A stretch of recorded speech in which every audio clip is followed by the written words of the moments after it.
Show में महकमा ज़राअत सिंध में अरबों रुपए की मुबैना करप्शन, नैब की तहकीकात, गैर कानूनी भर्तियां, आमदन से जायद असासे, जाली ज़रई अद्वियात की रजिस्ट्रेशन।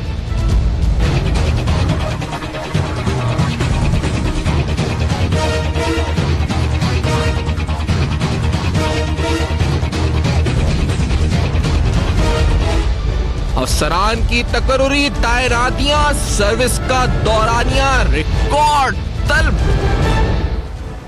अस्सलाम वालेकुम। पस पर्दा हकाइक सनसनीखेज इंकशाफात प्रोग्राम बेनकाब। मैं हूं आपके साथ सैफान खान। महकमा ज़राअत सूबा सिंध का बदउनवानी के लिहाज से आखिर क्या मामलात हैं? नैब की रीसेंट तहकीकात किधर किस नहज पर कहां तक पहुंच चुकी हैं, कितनी जल्दी मंतकी अंजाम तक पहुंच रही हैं? कुछ मेगा केसेस जिसके अंदर पेस्टिसाइड्स के हवाले से, फेक रजिस्ट्रेशन के हवाले से एक मामला सामने आया। एग्रीकल्चर डिपार्टमेंट में ही ऐसे अफसरान के हवाले से नैब ने तफसीलात तलब की, उनके असासाजात की, उनके एसेट्स की, उनकी मिसयूज ऑफ अथॉरिटी पर इन्वेस्टिगेशन और इंक्वायरीज, और इसके साथ साथ एग्रीकल्चर डिपार्टमेंट के अंदर होने वाले मुबैना बदउनवानी के इल्जामात या एम्बेजलमेंट के जो मामलात सामने आए, वो आज के प्रोग्राम में हम आपके सामने रखेंगे। नैब की रीसेंट तहकीकात के अंदर, और बिल्कुल जो हमने कुछ रीसेंट दस्तावेजात हासिल किए उसमें जो कुछ इन्वेस्टिगेशन अफसरान के खिलाफ है, उसके अलावा एक बड़ा अहम मामला है, और इसकी ऑथराइज किया था इन्वेस्टिगेशन नैब ने जुलाई 2018 में, और यह मामला ट्रैक्टर सब्सिडी स्कीम के हवाले से था। सूबा सिंध की हुकूमत ने 2009-10 में यह स्कीम स्टार्ट करी, 3 लाख पर ट्रैक्टर कहा गया जी सब्सिडी देंगे।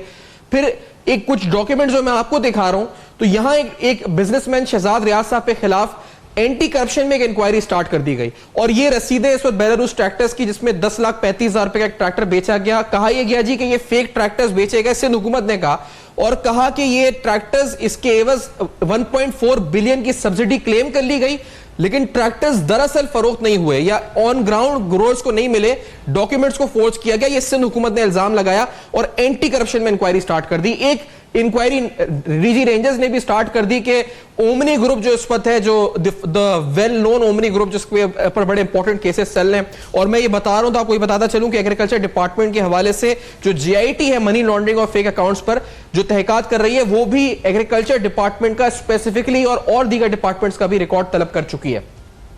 तो मामला ओमनी ग्रुप का आया जी कि ओमनी ग्रुप जो है वो फेक केसेस बनवा रही है शहजाद रियाज साहब पर, और ये ट्रैक्टर सब्सिडी स्कीम का माजरा आखिर क्या है, ये किधर खड़ा हुआ है, सूबे सिंध में आखिर हुआ क्या है, इसका ओमनी ग्रुप से क्या ताल्लुक था। ये एंटी करप्शन जो इंक्वायरी कर रही थी उसके डॉक्यूमेंट्स जो मैं आपको दिखा रहा हूं, वो उस बुनियाद पे मामला जो चले, और फिर जो नैब इंक्वायरी कर रही है वो क्या है, ये पहले हम समझते हैं जनाब ख्वाजा शमसुल इस्लाम साहब से, जो कि वकील हैं इस वक्त, शहजाद रियाज साहब की तरफ से वकील थे। बड़ा इंपॉर्टेंट केस आपने फाइट किया, आपका बहुत शुक्रिया ख्वाजा साहब, आपने प्रोग्राम में ज्वाइन किया हमें। ख्वाजा साहब, मैं अगर आपसे समझना चाहूं, क्योंकि इस वक्त जो नैब इन्वेस्टिगेशन कर रही है इस केस में, आपके जो ये शहजाद रियाज साहब हैं, ये जो कंपनी है, इसको इन्होंने क्लियर कर दिया, ये ओमनी ग्रुप के खिलाफ इन्वेस्टिगेशन हो रही है, इन्होंने ट्रैक्टर बेचे, क्या किया जी? ये एक्सक्लूसिव ओमनी ग्रुप के खिलाफ हो रही है, क्योंकि अच्छा। जब शहजाद रियाज को उन्होंने आउट किया, शहजाद रियाज तो ऑलरेडी एग्जॉनरेट और क्लियर कर दिया था नैब ने इनको। अभी जो कर रहे हैं ये एक्सक्लूसिव कर रहे हैं ओमनी ग्रुप के खिलाफ, जो कि ओमनी ग्रुप ने बिल्कुल एक्सक्लूसिवली ये तमाम सब्सिडाइज ट्रैक्टर्स को चला रहे हैं जब से पीपल्स पार्टी के सिंध में गवर्नमेंट है, मेरे ख्याल में 2012-2013 से। अच्छा। उस एरिया की उस ईरा की हो रही है ये। बाकी शहजाद रियाज का तो बहुत पुराना केस था, वो खत्म भी हो गया था। हम यहाँ से अभी मौजूदा बेल चल रही है और उसके अंदर उसको बेल ग्रांट हो चुकी थी। ट्रायल भी स्टेट एजेंट टू सैनिटाइज कर दिया एंटी करप्शन कोर्ट में, जनाब एंटी प्रोविंशियल जनाब इकबाल महतो साहब ने। और ये जो अभी इंक्वायरी जो ये ओमनी ग्रुप के खिलाफ, ये ओमनी ग्रुप के खिलाफ एक्सक्लूसिव हो रही है। अच्छा, ये क्यों हो रही है भाई साहब? मुझे अगर हम ये समझ सके, हमें तो कहा गया, जो सिंध हुकूमत ने कहा कि ट्रैक्टर्स जो थे वो सब्सिडी जाली हुई। नैब ये कह रही है कि हम 1 अरब रुपए की स्कीम जो ये थी, इसकी ओवरऑल 11,000 ट्रैक्टर्स दिए गए। ये ट्रैक्टर्स दिए नहीं गए, ये ट्रैक्टर्स दिए गए या गलत लोगों को दिए गए, ये ट्रैक्टर्स को थे ही नहीं, कोई ऑन बुक्स है ही नहीं, बस ट्रैक्टर हवा में ट्रैक्टर को था ही नहीं। क्या है माजरा भाई साहब? अरे हमारे इस वक्त के अंदर जब शहजाद रियाज थे वो 2007-2009 में वो तो सबको ट्रैक्टर बटे। इसके अंदर तो पीपल्स पार्टी के ग्रुप एमएनए एमपीए सबको मिली सब्सिडी स्कीम के अंदर, उन्होंने अवेल किए। और सो मच सो इसके अंदर तो मेरे क्लाइंट को सिर्फ 2000 या प्लस कुछ ट्रैक्टर थे, बाकी उसमें मिलेट ट्रैक्टर थे जो मंशा साहब की कंपनी है, फिर बहुत सारे खालिद खान साहब है उनकी, ये बहुत सारे ट्रैक्टर्स वाले थे। अच्छा। ये सिर्फ बेलारस ट्रैक्टर का इशू नहीं था, वो इशू उसके अंदर उसने एफआईआर काटी, उसको कोर्ट ने थ्रेश आउट किया, नैब ने इंक्वायरी की, नैब ने हमें एग्जोनरेट किया, नैब ने खत्म कर दी। तो उन्होंने आर्म ट्विस्टिंग के लिए कि बेलारूस की इनको एक्सक्लूसिव एजेंसी मिल जाए, तो ओमनी ग्रुप ने अपने पावर इस्तेमाल करके एफआईआर कटवा दी झूठी, जो हमने दोनों जगह पे कंटेस्ट की और हमारा क्लाइंट बाहर आ गया। अब वो एफआईआर जो है वो एडजेंट टू सैनिटाई हो गई है, क्योंकि सिंध गवर्नमेंट ने एक सूट फाइल किया है मेरे क्लाइंट शहजाद रियाज के खिलाफ अपने फॉर्मर एडवोकेट जनरल जमीर गुमरो के रेफरेंस से। अब ये जो अभी जो मौजूदा इंक्वायरी हो रही है जुलाई 2018 की जो बात कर रहे हैं आप, ये हो रही है एक्सक्लूसिवली ओमनी ग्रुप की, जो ओमनी ग्रुप ने डायरेक्ट सिंध बैंक को इस्तेमाल करके गवर्नमेंट ऑफ सिंध के साथ मिलकर सब्सिडी क्लेम की है। सही। तो ये लेकिन ख्वाजा साहब मैं बड़ा ये समझ के हम इस वक्त हैरान होते हैं, जिस तरह ये पूरा मामला आया, रेंजर्स को खत लिखा गया शहजाद रियाज साहब की तरफ से, कारोबार पर कब्जे का जिस तरह कहा गया जी कोशिश हो रही है, ये समझ से बालातर है किस तरह से एक एंटरप्रेन्योर या प्राइवेट एंटरप्रेन्योर के ऊपर एक गवर्नमेंट और फिर एक गवर्नमेंट लिंक्ड बिजनेसमैन मुबैना तौर पे जो पूरा मामला है ये काबिज होने की कोशिश कर जाता है कि मुझे वो पूरी कारोबार पे काबिज होना है। ये क्या हो क्या रहा था आखिर सुबह सिंध में, क्या हुक्मरानी है, ये क्या हो रहा है? देखिए मैं आपको समझाऊं इसके अंदर, आप इसका बैकग्राउंड देखें। आपको याद होगा जब बेनजीर साहब पहले आई गवर्नमेंट के अंदर, तो जरदारी साहब आपको याद होगा और उन्होंने गुलेमट टेक्सटाइल लेने की कोशिश की, इस्लामाबाद में फैक्टो को लेने की कोशिश की। आपको याद होगा आशवानी साहब मुल्क छोड़ के बाहर जाके बैठ गए थे, हॉलीडे इन को लेने की कोशिश की जो बाद में मैरियट बना। ये तो हर चलते हुए कारोबार में जो चलता है वो अपने फ्रंट मैन के जरिए लेने की कोशिश करते हैं, हरासा करते हैं। इसी तरह उन्होंने शहजाद रियाज के साथ किया, क्योंकि शहजाद रियाज बड़ा सक्सेसफुल बिजनेसमैन था। अब तक 57,000 से ज्यादा ट्रैक्टर मंगा के बेलारूस से बेच चुका है। सबसे सक्सेसफुल डीलर है वो, ऑथोराइज डीलर अफगानिस्तान और पाकिस्तान में बेलारूस की तरफ है। अब इस चलते हुए कारोबार पे इनकी नजर पड़ गई ओमनी ग्रुप की, इनका तो पेट भरता ही नहीं है। शुगर मिले भी ले चुके हैं, जमीनें भी कर रहे हैं। यहाँ पे गडाब के अंदर उन्होंने रॉन वार के जरिए बड़ी जमीनों पे कब्जे किए। अब इन्होंने क्या किया, बेलारूस किसके पीछे लग गए, इसके बच्चे को उठवाया, हमने पूरे अपनी बेल के अंदर तमाम चीजों को हाईलाइट किया है ये। और उसके बाद जब उसकी एजेंसी के लिए उन्होंने सूट फाइल किया कि उसके ट्रैक्टर रुक जाए क्लियरेंस ना हो पोर्ट कासिम से और कराची पोर्ट से, हम वो केस भी जीत गए। इनकी इंजंक्शन एप्लीकेशन डिसमिस हो गई कि they don't have any right, agency right to import exclusively Belarus tractor from Belarus. जब हम वो जीत गए तो उसके दूसरे दिन उन्होंने उठा के एफआईआर में उसको फिट कर दिया 9 साल पुराने वाले केस में। हम अल्लाह का शुक्र है उधर से भी अब चल गए, हम बेल भी होगी मेरे क्लाइंट की, दोनों जगह एफआईआर कटवाई, कराची और हैदराबाद की एंटी करप्शन कोर्ट में, हम वहां से भी बच गए। अब ये जो इंक्वायरी शुरू की है नैब ने, ये शुरू की है जो पूरी डायरेक्ट इनसे 1 to 1 ओमनी ग्रुप ये ट्रैक्टर के अंदर ना सब्सिडी ले रहे हैं गवर्नमेंट ऑफ सिंध से with the blessing of Sindh bank. आपको पता है सिंध बैंक, सिल्क बैंक और ये जो समिट बैंक है, ये सारा आपको पता है एफआईए के अंदर मनी लॉन्ड्रिंग केस में इन्वॉल्व है। ये तो तमाम चेन है। हम मुझे तो खुशी होगी कि नैब इसके अंदर इन्वेस्टिगेशन करे, ओमनी ग्रुप इसके अंदर और एक्सपोज होगा। सही, ठीक है भाई साहब, आपका शुक्रिया, आपने प्रोग्राम में वक्त दिया, ज्वाइन किया, क्योंकि आप एक साइड को रिप्रेजेंट, आप जो सर बता रहे हैं आपके मुताबिक, और नैब की इन्वेस्टिगेशंस क्या कहती हैं ये सब आपको बताएंगे। और नैब की इन्वेस्टिगेशंस कहां तक पहुंची हैं, ट्रैक्टर सब्सिडी स्कीम, महकमा ज़राअत सूबे सिंध के अंदर होने वाली मुबैना बदउनवानी है जिसके अंदर गैर कानूनी तैनातियां भी शामिल हैं, मिसयूज ऑफ अथॉरिटी भी शामिल है, इलीगल टेंडर्स और फेक पेस्टिसाइड्स जो ज़रिए अद्वियात होती हैं, उसकी तमाम तफसीलात आज प्रोग्राम में होंगी बेनकाब। लेकिन इस छोटे से ब्रेक के बाद मेरे साथ रहिए।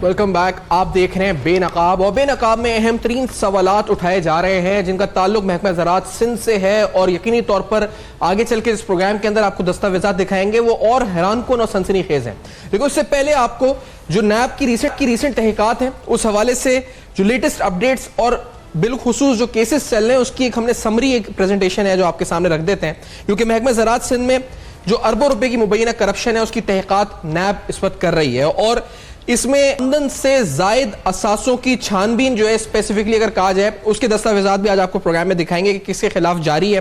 महकमा ज़राअत सिंध में गैर कानूनी भर्तियों की तहकीकात जारी है, महकमा ज़राअत में जाली ज़रई अद्वियात की रजिस्ट्रेशन की तहकीकात जारी है, ये किसी कंप्लेन पर हुआ है ये भी आज आप प्रोग्राम में जान सकेंगे। और इसके साथ साथ नैब ने महकमा ज़राअत के डीजी हिदायतुल्लाह, निसार शाह, इसके साथ असगर मंगी की तफसीलात तलब कर ली हैं, और ये आज से कुछ 2 या 2.5 माह कबल तलब की गई थी, और एक बार नहीं तवातुर के साथ तलब की गई थी। फिर इसके बाद नैब ने इन तीनों अफसरान की तकर्री तैनातियों और सर्विस के दौरानिए का रिकॉर्ड भी तलब किया है।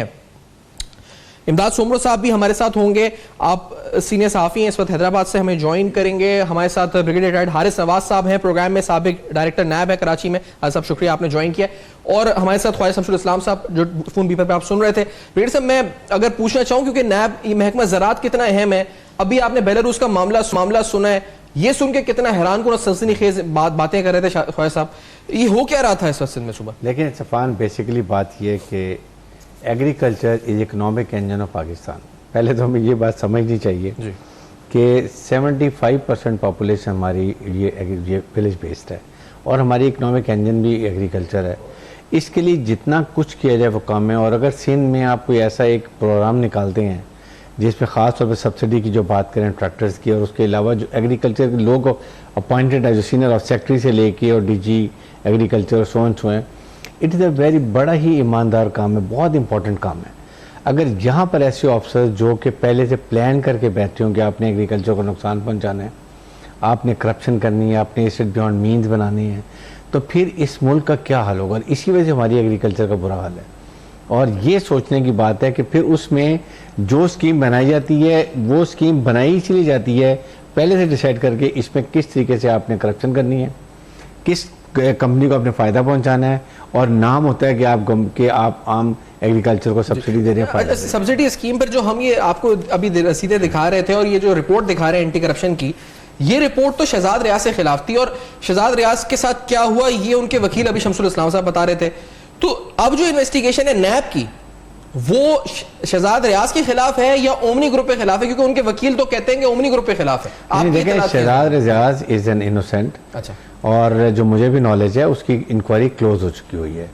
नाउ इंक्वायरी है ओमनी ग्रुप के खिलाफ कि उन्होंने ये सिंध बैंक के साथ मिलके इसको सब्सिडीज में कैसे इन्होंने बेनिफिट लिया, उसके बाद शहजाद रियाज के साथ क्या कुछ किया गया, कैसे बेलरस का कॉन्ट्रैक्ट अपने नाम लेने के लिए वर्कशॉप पे सब जगह कब्जा करने की कोशिश की जाए। बेसिकली ये इंक्वायरी हो रही है और इसमें बहुत सी चीज़ें निकलेंगी। इशू ये है कि बेसिकली सब्सिडी के अंदर ये किया गया है कि कोई 11,000 या पता नहीं 15,000 ट्रैक्टर थे जिन्होंने सब्सिडीज में 2 लाख सस्ते देने थे फार्मर्स को, ख़ास तौर पे लो लैंड होल्डिंग वाले जो फार्मर्स हैं उनको देने के लिए किया गया। उनके आपने शनाख्ती कार्ड ले लिए, किसी ने 300-400 शनाख्ती के ले लिए, किसी ने 1,000 ले लिए, और सारे ले के बाद के फुल मार्केट प्राइस उनको बेच दिया गया। बेसिकली ये स्कैंडल है and it is very unfair. इसके लिए मेरे ख्याल में नैब तो अपनी कार्रवाई करी, बट बेसिकली देखें पंजाब सिंध के अंदर it is the chief minister of Sindh जो हैं ही उनको ख्याल करना चाहिए कि उन्होंने स्कीम एक प्लान की, कंसीव की, और उसको एग्जीक्यूशन के लिए प्रॉपर मॉनिटरिंग करनी चाहिए जो नहीं की गई, जिसकी वजह से ये प्रॉब्लम हुई हैं। तो एक तो चाहे नैब अपना जो काम करे, लेकिन फिर जो आपके एग्रीकल्चर मिनिस्टर हैं, एग्रीकल्चर सेक्रेटरी हैं, they have to take separate action against its own administration कि उनके DG ने, उनके बाकी जो स्टाफ था, किस तरीके से मैनिपुलेट किया, कौन जिम्मेदार था, सब कुछ सुधार देना चाहिए, पैसा रिकवर करना चाहिए। तो ये मेरे ख्याल में ओवरऑल इस तरीके से प्रॉब्लम है। अच्छा, ये जो इस एंटी करप्शन की रिपोर्ट थी इसके अंदर तो ये नहीं, इसका मतलब ये जो हमारा एंटी करप्शन का महकमा है, ये जो केस करता है और ये जो हम आपको दिखा भी रहे हैं, तो इसमें बाकायदा सीट हैं इस पर जो इस वक्त इसके साथ मुंसलिक थी, और 10,35,000 रुपए किस तरह ये ट्रैक्टर बेचा गया, और फिर उसमें लिखा है we have sold 1 new Belarus tractor model. अब ये किस तरह से जाहिर किया गया कि ये सब कुछ फेक था, ये एक अलग मामला था, इंक्वायरी और नैब की अलग इन्वेस्टिगेशन है। लेकिन इसके साथ मैं आपको दिखाता जाऊं कि नैब ने 29 अगस्त 2018 को एक खत लिखा secretary agriculture department government of Sindh को, और ये सिंध सेक्रेटरी बिल्डिंग को लिखा गया, जिसके अंदर अंडर सेक्शन 27 नैब ने status of employment of mister Hidayatullah, mister Nasir Shah and Asghar Mangi ये तलब किया। नैब ने tenure of service and places of posting ये तलब करी, assets declaration proforma for all 3 aforementioned individuals, list of appointments made during the last 5 years, copy of newspaper advertisement, number of local applicants, list of shortlisted candidates approved for selection. इसके साथ फिर 22 अक्टूबर 2018 का दूसरा खत जो आप अब देख रहे हैं स्क्रीन पर, इधर यहां पर फिर दोबारा अंडर सेक्शन 27 नैब ने सेक्रेटरी एग्रीकल्चर को उन रेफरेंसेस जो 2 लेटर पहले लिखे थे उनका रेफरेंस देते हुए कहा कि the requisite asset declaration proforma in respect of mister Hidayatullah, Syed Nasir Hussain Shah are not received despite lapse of considerable time. ये तफसीलात नैब क्यों तलब कर रहा है? ये वो GIT वाली तफसीलात जो GIT अलग तलब कर रही है, जो आपको हम खत दिखा रहे हैं कि एग्रीकल्चर डिपार्टमेंट के हवाले से तफसीलात और नैब अलग से इस वक्त ये मामला की छानबीन कर रहा है। तो इमदाद सुमरो साहब, आपकी इत्तलात इस एग्रीकल्चर सेक्रेटरी एग्रीकल्चर को लिखे हुए खत के हवाले से क्या है? इन 3 अफसरान जनाब हिदायतुल्लाह, नासिर शाह, इस वक्त लाइन में कोई मसला हुआ है इस वक्त हमारे, और हम कोशिश करेंगे कि राब्ता बहाल हो इस वक्त। तो JIT का लेटर भी आपको इन द मीनवाइल हम दिखा देते हैं, जिस JIT लेटर के मुताबिक जो तफसीलात तलब की गई हैं उसके अंदर सिंध के मुख्तलिफ महकमों की इस वक्त तफसीलात JIT ने जो मनी लॉन्ड्रिंग के हवाले से तहकीकात कर रही है तलब की हैं, जिसके अंदर एग्रीकल्चर डिपार्टमेंट भी एक अहम इस वक्त महकमा है जिसकी तफसीलात तलब की गई है। इमदाद सुमरो साहब, आप तक आवाज अगर आ रही है, एग्रीकल्चर डिपार्टमेंट के हवाले से सेक्रेटरी एग्रीकल्चर को जो नैब ने खत लिखे हैं, जो खतूत लिखे हैं, उसका जवाब एग्रीकल्चर डिपार्टमेंट ने ताहाल दिया है या नहीं दिया है? और ये जो अफसरान है हिदायतुल्लाह, नासिर शाह और असगर मंगी, ये कौन है? इन्होंने क्या किया है? क्यों नैब इनकी तहकीकात कर रही है, छानबीन कर रही है? इमदाद सुमरो साहब। शुक्रिया सैफान भाई, मेरी आवाज आ रही है आपको? इमदाद सुमरो साहब की आवाज अब तक नहीं पहुंच रही इस वक्त। जी इमदाद साहब कुछ बोलिएगा। जी फरमाइए। आपकी आवाज मुझे आ रही है, मेरी आवाज शायद आप तक नहीं आ रही है। इमदाद साहब फरमाइए, आवाज आपकी आवाज आ रही है, फरमाइए।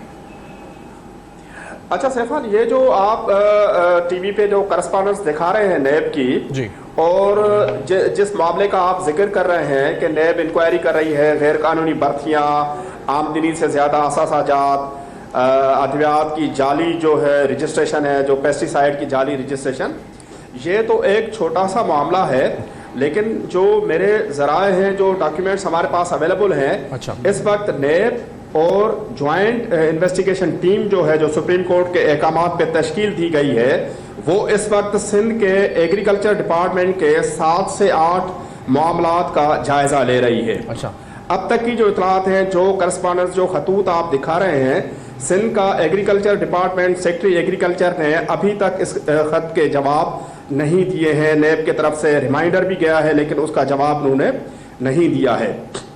एक मामला मैं सिर्फ उसको सीधा कर दूं आपको बताने के लिए कि हम जिस सूबे में रहते हैं, सिंध में, कराची समेत पूरे सूबे सिंध में हमारी जितनी भी इकोनॉमी है उसका 70 to 80% सिंध के एग्रीकल्चर पे, ज़राअत पे डायरेक्ट या इनडायरेक्ट हमारा जो दारोमदार है वो एग्रीकल्चर पे है। 70 से 80% लोगों का जो दारोमदार है वो एग्रीकल्चर में है। लेकिन जब से सिंध में पीपल्स पार्टी की गवर्नमेंट आई है 2008 से, तो आपको याद होगा एक ज़माने में सिंध सीड कारपोरेशन हुआ करती थी, उसका नामो निशान ख़त्म हो गया है। सिंध में 2008 में जैसे ये हुकूमत आई थी, तो ये फेडरल गवर्नमेंट से एक अकबर जरदारी नामे एक शख्स को लेकर आए थे, जिसका ज़राअत के साथ कोई वास्ता नहीं था। अकबर जरदारी साहब के साथ एक दूसरा किरदार है रेहान खान, उनको साथ लेकर आए थे। उन दोनों ने सिंध की एग्रीकल्चर का, सिंध की ज़राअत का जो रहा सा हाल था वो बिल्कुल ख़त्म कर दिया। आपको याद होगा, आज से सिर्फ 2 महीने पहले जुल्फकार जागीरानी सिंध के चीफ केमिस्ट थे, उन्होंने प्रेस कॉन्फ्रेंस करके बाकायदा तौर पे, बाज़ाब्ता तौर पे कहा था कि सिंध के महकमा ज़राअत के अफसरान ने रिश्वत और करप्शन के एवज 250 जाली अद्वियात, फेक जो ज़राई अद्वियात है जिनको पेस्टिसाइड कहा जाता है, उनको उन्होंने रजिस्ट्रेशन की है बगैर किसी लेबोरेटरी टेस्ट के। अब वो जो सिंध की ज़राअत का बाकी जो हाल था, वो जो जाली अद्वियात ने उस एग्रीकल्चर का क्या हाल किया होगा, वो आप समझते हैं कि पर एकड़ जो यील्ड है वो ख़त्म हो गई है और सिंध की ज़राअत बिल्कुल तबाही और बर्बादी के किनारे पहुंच गई है। उसके बाद फिर एक तहकीकात भी शुरू हुई थी 2008 से 2013 तक सिंध की इमदाद साहब, मैं पूछूं आपसे, उसकी तहकीकात भी तो शुरू हुई थी। ताल्लुक है फरियाल तालपुर के, वो खास आदमी थे, चहीते थे, फ्रंटमैन थे, उनके लिए वो पैसे कलेक्ट करते थे। आप कोई भी दवाई लेकर जाएं, कोई भी जाली दवाई लेकर जाएं, पेस्टिसाइड लेकर जाएं, आप अकबर जरदारी का या सीधे अल्फाज में कहें कि फरियाल तालपुर साहिबा का ख्वाहिश आप पूरी करें, तो आपकी दवा रजिस्टर हो जाती थी और आपको एक तरह से सिंध की ज़राअत का लाइसेंस टू किल मिल जाता था। अच्छा, उसके अलावा ट्रैक्टर स्कीम में जो अरबों रुपए की करप्शन। अच्छा इमदाद साहब, मैं ट्रैक्टर स्कीम से आने से पहले, इमदाद साहब मेरी आवाज अब तक आ रही है? अगर इमदाद साहब आवाज, जी इमदाद साहब, मैं ये पूछना चाह रहा हूं कि ये जो मामला है इस पर जुल्फिकार साहब ने उठाया था, जो पेस्टिसाइड्स का मामला है स्पेसिफिकली, उसके हवाले से एक इंक्वायरी या मामला आगे भी तो बढ़ा था, तहकीकात वो किधर पहुंची है? उन्होंने तो अनर्थ कर दिया था, वो किधर तक पहुंची है? 250 पेस्टिसाइड्स के हवाले से कहां स्टैंड करती है वो इन्वेस्टिगेशन इस वक्त? देखें, जुल्फकार जागीरदारी को सलाम है कि उन्होंने मीडिया पे आकर ये बयान दिया था, लेकिन बदकिस्मती से उसको इस वक्त 4 महीने गुजर चुके हैं। सिंध के एग्रीकल्चर डिपार्टमेंट ने, सिंध के सेक्रेटरी एग्रीकल्चर ने, डीजी एग्रीकल्चर ने, शाह वजीर ज़राअत जो है इस वक्त इस्माइल राहू खासे अच्छी शोहरत के समझे जाते हैं, पुराने पॉलिटिकल वर्कर है, लेकिन उनके तरफ से इस वक्त तक कोई इंक्वायरी कंडक्ट नहीं की गई। किसी इंक्वायरी का कोई ऑर्डर नहीं दिया गया है। सिर्फ ये हुआ कि जिस जागीरानी साहब ने ये मामला मीडिया तक लाया था उसको ओहदे से हटाकर अपने एक मनपसंद आदमी को वहां पर बिठाया है, जिनको एग्रीकल्चर की दवाओं की टेस्टिंग का कोई तजुर्बा ही नहीं है। कोई इन्वेस्टिगेशन नहीं हुई है, कोई इंक्वायरी ऑर्डर नहीं हुई है कि इतना बड़ा ब्लेंडर, इतना बड़ा इल्जाम लगाया गया। अगर ये इल्जाम झूठा भी है, मेरी जुल्फकार से बात हुई थी तो जुल्फकार ने कहा कि ये मामला मैंने एंटी करप्शन डिपार्टमेंट को भी लिखा था, नैब को भी लिखा था, लेकिन ताहाल आज की तारीख तक न एंटी करप्शन ने उसका नोटिस लिया है और ना नैब ने इसको। ठीक है, मैं अगर इसी बात पे ब्रिगेडियर हारिस नवाज साहब से भी कान पे कोई जूं सर की है, ये इसी बात पे ब्रिगेडियर हारिस नवाज साहब, मैं बड़ा संजीदा मामला है। देखें, अभी ट्रैक्टर का हम सुन रहे थे और सुनकर हम चौंक रहे थे। फेक सब्सिडी स्कीम का मामला, उसके बाद फेक पेस्टिसाइड्स का मामला, 250 रजिस्ट्रेशन सर्टिफिकेट नाम के साथ ये डॉक्यूमेंट्स हैं, ये इन्वेस्टिगेशन है, एक आदमी उठा चुका है, उस पर उसके खिलाफ वो जेर अताब आ चुका है। अथॉरिटीज, नैब ने क्या किया, क्यों नहीं कुछ किया इस पर? देखिए, मुझे नहीं पता कि नैब ने किस तरीके से गया है, ये अभी तक वहां पर क्या स्टेटस है, वन के check it up. I wish कि नैब के डीजीपी अगर देख रहे हो प्रोग्राम वो बेहतर है। लेकिन एक क्रिमिनल एक्ट ये है कि एक तो आपका इकोनॉमिक इंजन, जैसे इमदाद साहब ने भी किया, मैंने भी बात की कि आपका एग्रीकल्चर है, और फिर अगर मेडिसिन आपकी नंबर 2 है, उनकी पोटेंसी नहीं है, अगर आपकी कॉटन को अगर कोई बीमारी लग गया, कीड़ा लग जाता है जो, उसके बाद अगर उसका इलाज नहीं हो तो पूरी की पूरी फसल तबाह हो जाती है। सही।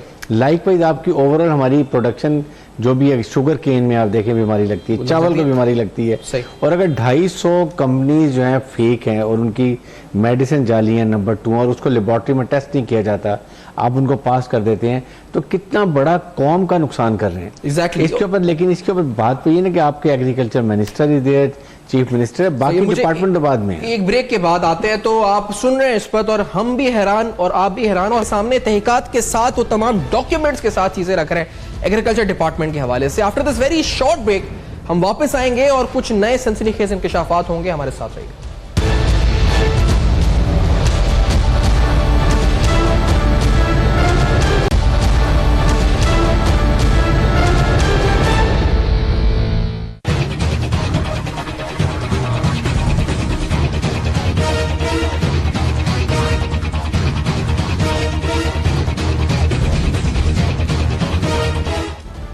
Welcome back. आप देख रहे हैं बेनकाब, और बेनकाब में हम सनसनीखेज और अहम तरीन इंकशाफात आज कर रहे हैं। आपको हमने वो रसीदें दिखाई हैं जो फेक ट्रैक्टर सब्सिडी स्कीम के हवाले से एक केस क्रिएट किया गया था एंटी करप्शन में। उसके बाद नैब के पास इंक्वायरी है, नैब के पास इन्वेस्टिगेशन है और नैब इन्वेस्टिगेट कर रही है। आपको उन वकील की गुफ्तगू सुनवाई है कि किस तरीके से एक एंटरप्रेन्योर को सूबा सिंध में प्रेशराइज करा गया, मुबैना तौर पर कारोबार पर कब्जा जमाने की कोशिश की गई, fake cases, fake FIRs create किए गए।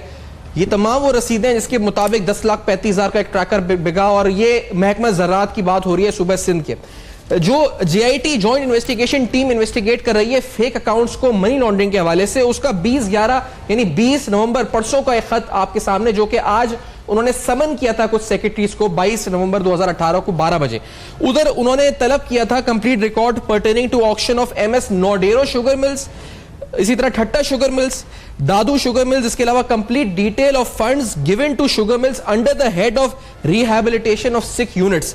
ये शुगर इंडस्ट्रीज के हवाले से अहम तरीन मालूमात जो है इस पर तलब की गई थी। और इसके साथ हम आपको ये दिखा रहे हैं कि नैब जो रिकॉर्ड तलब कर रहा है सेक्रेटरी एग्रीकल्चर से, जिसके अंदर कुछ अफसरान 2 या 3 जिनके तमाम एसेट्स की डिटेल प्रोफोर्मा स्टेटमेंट्स उनके एसेट्स की, उसके साथ उनका एम्प्लॉयमेंट रिकॉर्ड, उनके टेन्योर ऑफ सर्विस, उनकी प्लेस ऑफ पोस्टिंग, उनके एसेट डिक्लेरेशंस और list of appointments made in the last 5 years। इनके नाम है सैयद नासिर हुसैन शाह, हिदायतुल्लाह, और ये भी आप इस वक्त अपनी स्क्रीन पर देख रहे हैं। और इन्हीं के साथ कुछ और अहम मामलात भी आपको दिखाएंगे। इमदाद साहब, ये GIT का जो खत है और जो तलब किया गया है एग्रीकल्चर के हवाले से, आपने कहा कुछ बहुत अहम मालूमात है जो आगे और जाएगी। और ये जो नैब ने किए, तो जिस तरह आपने कहा कि नैब अभी तक नैब को मालूमात फराम नहीं की गई है, क्यों रखा छुपा कर इन मालूमात को? नासुर साहब, क्या ऐसी मालूमात है? ये कौन है 3 अफसरान, क्या इनका ताल्लुक है, क्या करते हैं? सैफान साहब, सबसे पहले मैं हिदायतुल्लाह छजड़ो साहब की बात करूं जी। वो सिंध के जो एग्रीकल्चर डिपार्टमेंट है उसमें डायरेक्टर जनरल की पोस्ट होल्ड करते हैं गुज़श्ता 5 साल से। कवायद और ज़वाबत के हिसाब से उनको 3 साल के बाद इस पोस्ट से हटना चाहिए था, किसी और अफसर को आना चाहिए था। हिदायतुल्लाह साहब टेक्निकल साइड से आए हैं, असिस्टेंट केमिस्ट थे और वो चीफ केमिस्ट 18 ग्रेड तक पहुंचते हैं, उसके बाद उनका कोई सर्विस का कोई है ही नहीं कि आगे उनकी प्रमोशन हो। लेकिन इलीगल तरीके से जालसाजी के जरिए इनको डायरेक्टर उससे टेक्निकल कैडर से निकाल के एडमिनिस्ट्रेटिव कैडर में लाया गया, जाली तरीके से इनको आगे लाया गया, पहले उनको डायरेक्टर बनाया गया, अब वो डायरेक्टर जनरल की पोजीशन होल्ड करते हैं गुज़श्ता 5-6 साल से। इसके अलावा मैं आपको बताऊं कि 10 से ज्यादा मुख्तलिफ जो प्रोजेक्ट्स हैं सिंध गवर्नमेंट के, जो ज़राअत को बढ़ावा देने के लिए, ज़राअत की तरक्की के लिए, जिसमें बहुत से जो प्रोजेक्ट्स हैं, 8 से ज्यादा जो प्रोजेक्ट्स हैं जिनमें आज तक 5%, 10% काम भी नहीं हुआ, उनके प्रोजेक्ट डायरेक्टर भी यही हिदायतुल्लाह छजड़ो साहब है, जिनका अपना खुद का जो सर्विस रिकॉर्ड है वो जाली है। अच्छा। और उसके अलावा मैं आपको बताऊं कि एक चीफ केमिस्ट के ओहदे का अफसर वो अगर आकर टीवी पे, मीडिया पे आकर कहता है इस वक्त न सिंध के वजीर आला ने, न सिंध के एग्रीकल्चर मिनिस्टर ने, न एग्रीकल्चर सेक्रेटरी ने, किसी ने इस चीज का नोटिस नहीं लिया, डिपार्टमेंटल कमेटी का, डिपार्टमेंटल इंक्वायरी का कोई ऑर्डर नहीं हुआ है, ना इस अफसर जिसके ऊपर इतनी जो इल्जामात है उसको अपने ओहदे से हटाया गया है। आज आप जो कह रहे हैं कि JIT ने मुख्तलिफ चीजें इनसे मांगी है, उसमें एक 6 यूनिट्स का भी है। ये 6 यूनिट्स तो इस तरह थे कि उनको इमदाद देनी थी ताकि वो अपने पैरों पे खड़े हो जाएं, लेकिन 4 अरब रुपए सिर्फ ओमनी ग्रुप की शुगर मिल्स को दिए गए। ट्रैक्टर स्कीम है तो मेरे पास जो फिगर्स हैं 3550 ट्रैक्टर्स में जो 2 से 3 लाख रुपए की सब्सिडी थी उसमें फ्रॉड किया गया। वो सब्सिडी सिंध गवर्नमेंट से हासिल की गई, उसमें सिंध बैंक भी इन्वॉल्व है और उनके जो प्रेसिडेंट है बिलाल शेख वो भी इन्वॉल्व है। वो सब्सिडी पे ट्रैक्टर 3500 ट्रैक्टर हासिल करके वो ओपन मार्केट में मुनाफा हासिल करके वो बेचा गया। सिंध की ज़राअत को यहाँ पे भी बड़ा ज़बरदस्त नुकसान पहुँचाया गया। आपने सवाल किया कि सिंध का महकमा ज़राअत क्यों JIT को या नैब को इंफॉर्मेशन फराहम नहीं करता, तो उसका बिल्कुल सीधा सीधा जवाब ये है कि उनके हाथ पांव रंगे हुए हैं इस करप्शन के मामले में ना, इसलिए वो ये नहीं दे रहे हैं। अब देखते हैं कि नैब इसमें क्या करती है। नैब जो अभी ट्रैक्टर स्कीम में सिर्फ 2011 का इंक्वायर कर रही है, लेकिन 2013, 2014, 2015 और 2016 का जो ट्रैक्टर स्कीम में सबसे बड़ा फ्रॉड हुआ था वो अभी तक नैब ने इन्वेस्टिगेट नहीं किया। जुल्फकार जागरियानी साहब से मेरी आज भी बात हुई थी, उसने नैब को बाकायदा खत लिखा है, अभी तक उसका कॉग्निजेंस नहीं लिया गया है। जब ये उसका कॉग्निजेंस लेंगे कि इतने बड़े तादाद में जो एग्रीकल्चर की जो पेस्टिसाइड हैं वो फेक जहां पर जो है रजिस्टर्ड हुई थी, जिससे सिंध की ज़राअत को अरबों खरबों रुपए का नुकसान पहुंचा, तो एक नया पिंडोरा बॉक्स खुल जाएगा। अच्छा, उसके अलावा नैब को भी अपनी कार्रवाई तेज करनी चाहिए। एग्जैक्टली मैं इस पर जो क्या हैसियत है नैब की कारकर्दगी, इमदाद साहब आप सही कह रहे हैं कि तेज करनी चाहिए, और अगर कंप्लेन है इस वक्त और कंप्लेन लॉन्च हो चुकी है तो फिर नैब क्यों नहीं कर रही इस मामले को आगे बढ़ा रही? ये बड़ा अहम और संगीन सवाल है। लेकिन एक और अहम मामला इस वक्त आपके सामने रखते हैं, जो एक और खत जो office of the deputy director agriculture की तरफ से लिखा गया चीफ सेक्रेटरी सिंध को, और इस खत में भी overburden of government money through the appointment of staff agriculture extension. बड़े हैरानकुन तौर पे हम फेक अपॉइंटमेंट्स और बोगस अपॉइंटमेंट्स का जिक्र करते हैं। यहां पर ऑफिस असिस्टेंट, जूनियर क्लर्क और ड्राइवर के नाम पर एक ऑडिट रिपोर्ट की निशानदेही की गई इस खत में, जिसमें लिखा गया कि साल 2014, 2015, 2016 यहां पर कुछ ऑफिशियल्स ने इन फेक और बोगस अपॉइंटमेंट्स के एवज बाकायदा मनी ट्रेल हासिल किया गया ऑडिट रिपोर्ट के अंदर, के जिन्होंने इनकी सैलरीज, यानी एम्प्लॉइज एग्जिस्ट नहीं करते लेकिन सैलरीज विड्रॉ हो रही हैं, ऐसे 10 ऑफिस असिस्टेंट्स की, 11 क्लर्क्स की और 11 ड्राइवर्स की, और ये चंद मखसूस लोगों के अकाउंट्स में जा रही हैं। और ये निशानदेही सितंबर 2018 को हुई है, इस वक्त इसी साल के। ये भी डिप्टी जो डायरेक्टर एग्रीकल्चर डिपार्टमेंट की तरफ से चीफ सेक्रेटरी को लिखा गया खत है और इसकी सीसी जो है चीफ मिनिस्टर, यानी कॉपी इसकी भेजी गई है चीफ मिनिस्टर सिंध को, इसके अलावा मिनिस्टर एग्रीकल्चर को, सेक्रेटरी एग्रीकल्चर को, chairman anti corruption, DG anti corruption, DG agriculture, commissioner Hyderabad, director agriculture extension Hyderabad division, director deputy commissioner Jamshoro, district accounts officer Jamshoro को ये भेजी गई है। अब ये बोगस अपॉइंटमेंट सारे साहब, मैं मतलब ये जिस तरह हम सुनते जा रहे हैं महकमा ज़राअत में मामलात में आते जा रहे हैं, अब एम्प्लॉइज है नहीं, सैलरी आ रही है और सैलरी जा भी रही है कुछ अकाउंट्स में और एम्प्लॉइज नहीं एग्जिस्ट करते, ये क्या आखिरकार हो रहा है? और नैब क्यों नहीं कुछ कर रहा है? बहुत ही देखें, ये अब बात ये है कि ये छोटी छोटी चीज प्रॉब्लम ये है कि इस तरह के अपॉइंटमेंट में अब नैब के पास इतने मेगा करप्शन केसेस आए हुए हैं कि दे आर ऑलरेडी ओवरलोडेड।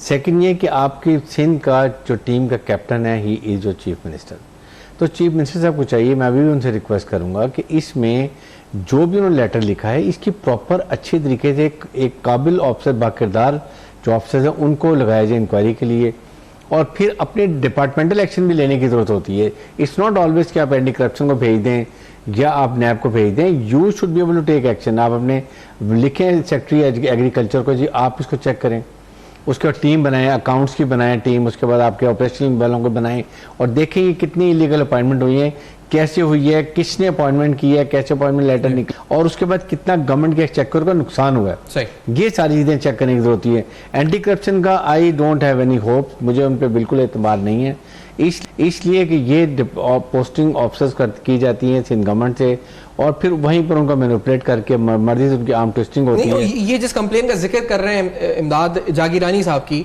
वो भी बड़ी इंतहाई संगीन और कंप्लेन है। ये वजह क्या है कि कंप्लेन अगर नैब में जाती है तो क्या कोई प्रायोरिटी नहीं दी जाती कुछ चीजों को, या कुछ चीजों को ज्यादा प्रायोरिटी दी जाती है? मैं आई कैन से कि पुराने डीजी का तो मुझे नहीं पता, अदरवाइज जितनी ये कंप्लेंट्स आती हैं खास तौर पे गवर्नमेंट ऑफिशियल्स की तरफ से अगर आती है तो ये प्रॉपर कंप्लेंट वेरिफिकेशन की एक टीम होती है, वो इसको पुटअप करती है, वहाँ पर सारे डायरेक्टर्स बैठते हैं, डीजी बैठते हैं, सबको फ्लैश आउट किया जाता है, जिसकी वेलोसिटी देखी जाती है उसको ज़रूर उसकी वेरिफिकेशन की जाती है। इट डिपेंड्स कि मुझे नहीं पता कि ये किस तरीके से रह गई है, बट आई एम श्योर कि भी नए डीजी नैब आए हैं, वो अगर ये प्रोग्राम देखें या इनको दोबारा भेज दीजिए मेरे ख्याल में तो जुल्फ़िकार साहब को या आपके जो ये रिपोर्टर है ये एक रिपोर्ट बना के अगर आप लोग भेजें नैब को इस वक्त, तो आई एम श्योर पे एक्शन होगा। ये बहुत ज़रूरी है, इसलिए कि अगर उन्होंने लैब में जो एक नंबर 2 काम किए गए हैं, उनकी पोटेंसी टेस्ट नहीं की है, उनकी सॉल्ट जो है वो चेक नहीं किए गए हैं, जिसकी वजह से मैं खुद छोटी सी ये मेरी ज़मीन है, मैं एग्रीकल्चर करता हूँ, मुझे पता है इससे कितना नुकसान होता है।